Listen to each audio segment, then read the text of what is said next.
Halo Sobat Baku Hantam, di tengah gempuran invasi skala besar-besaran Rusia, tampak dalam video sudah mulai banyak tentara Ukraina yang menyerahkan diri kepada pasukan Rusia. Beberapa pasukan Ukraina tampak diperlakukan dengan baik oleh tentara Rusia. Pak Presiden Rusia, Bapak Vladimir Putin sebelumnya telah memperingatkan agar para pasukan Ukraina jangan bertempur melawan Rusia. Lebih baik tentara Ukraina pulang saja ke rumah, tegas ancaman Putin. Melihat banyaknya pasukan Ukraina yang menyerah dan tertangkap ini menunjukkan mental pasukan Ukraina sudah banyak yang jatuh sebelum berperang. Tentara manapun pasti akan berpikir dua kali untuk melawan militer sekaliber Rusia, bos. Belum lagi gudang amunisi dan berbagai fasilitas militer Ukraina saat ini sebagian besar sudah dilumpuhkan dengan rudal-rudal presisi dari Rusia. Kementerian Pertahanan Rusia Igor Konaschenkov mengatakan pada hari Jumat kemarin lebih dari 150 tentara Ukraina telah meletakkan senjata mereka dan menyerah selama operasi Rusia di Ukraina. Dan masih banyak lagi pasukan Ukraina yang ditangkap di kota-kota lainnya di timur Ukraina. Di daerah Pulau Zimny, di mana para prajurit Ukraina bahkan meletakkan senjata mereka secara sukarela menyerah kepada satu unit angkatan bersenjata Rusia. Para pasukan tersebut kemudian akan dikembalikan kepada keluarga mereka di Ukraina, dan ini tentu saja memalukan bagi pertahanan Ukraina. Menteri Luar Negeri Rusia Sergei Lavrov mengatakan negaranya siap melakukan pembicaraan dengan Ukraina, namun angkatan bersenjata Ukraina memang harus terlebih dahulu meletakkan senjata mereka dan menyerah. Jika dilihat dari serangan Rusia yang hanya menargetkan objek-objek vital militer dan tidak menembaki warga sipil secara brutal, sepertinya Rusia memang bertujuan tidak untuk menguasai seluruh Ukraina, melainkan hanya ingin pengakuan dua wilayah merdeka di Donetsk dan Luhansk. Dan ini tentu saja negosiasi yang amat sangat merugikan Ukraina, karena ini artinya 3 wilayah mereka sudah dilepaskan oleh Rusia, Crimea dan Donbas. Bukan tidak mungkin ke depannya wilayah etnis Rusia lainnya akan memberontak dan kemudian mendapat dukungan lagi dari Sang Tsar, dan kemudian bisa jadi wilayah kekuasaan Ukraina hanya tinggal sebesar kecamatan Bojongkenyot.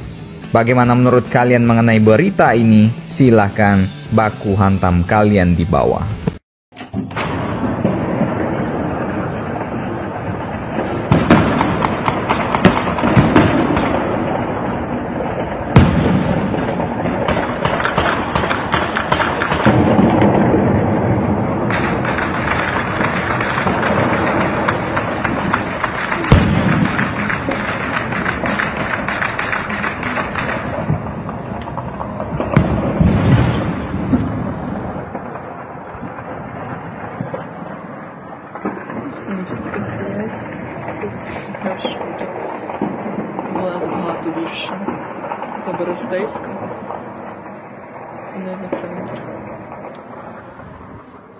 Ternyata ini alasan Rusia mengintervensi negara Ukraina. Rusia sebenarnya menganggap Ukraina sebagai saudara karena masih bagian dari Red Army atau pecahan dari Uni Soviet.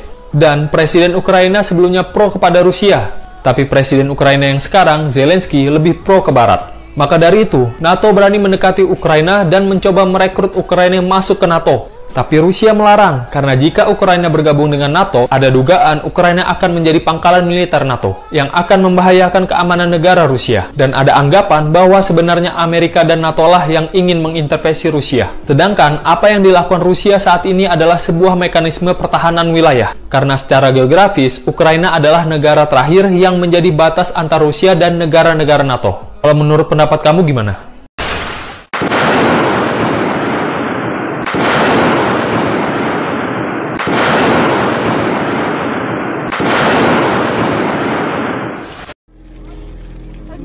Так или это, что ты так собирал? Я сама.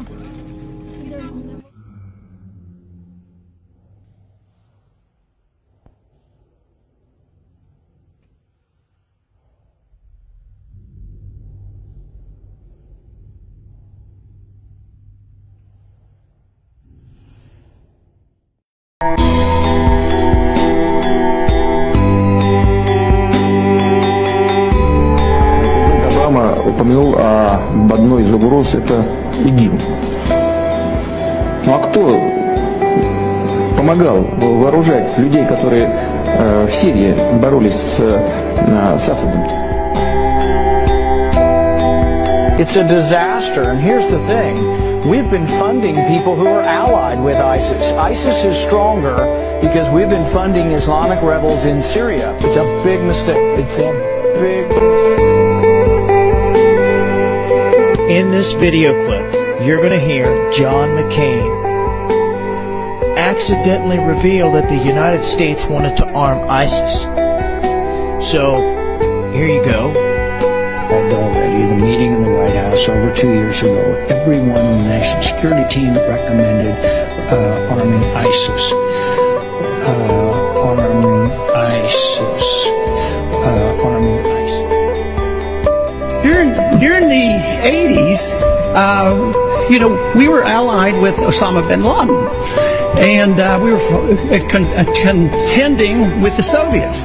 It was at that time our CIA thought it was good if we radicalized the Muslim world. So we financed the madrasa schools to radicalize the Muslims in order to compete with the Soviets. Let's remember here, the people we are fighting today, we funded 20 years ago. And we did it because we were locked in this struggle with the Soviet Union. They invaded Afghanistan, and we did not want to see them control Central Asia. And we went to work. And it was President Reagan in partnership with the Congress, led by Democrats, who said, you know what, sounds like a pretty good idea. Let's deal with the ISI and the Pakistani military, and let's go recruit these mujahideen. And that's great. Let's get some to come from Saudi Arabia and other places, importing their Wahhabi brand of Islam in their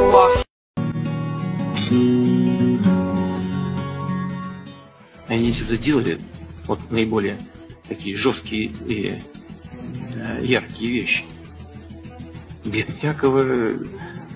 всякой санкции Совета Безопасности ООН. Вот Югославию бомбили.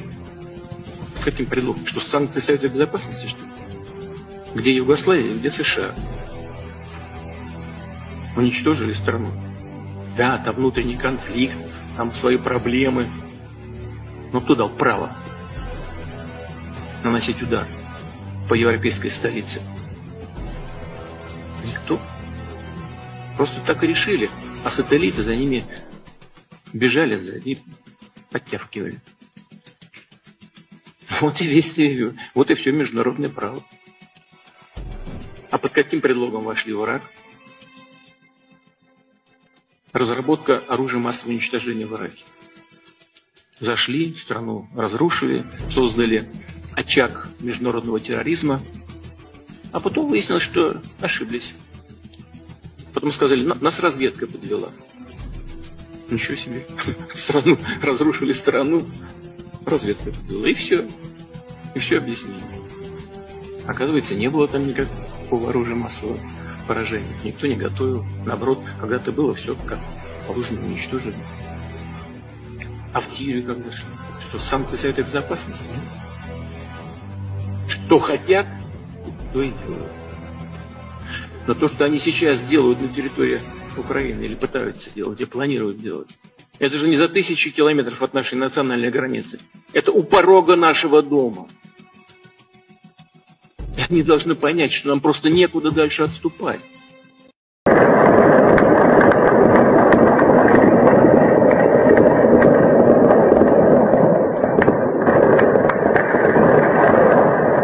Алиша, как хорошо, что вы уехали. Летит все в сторону Вашингтона. Ну как летит, не достает ничего, но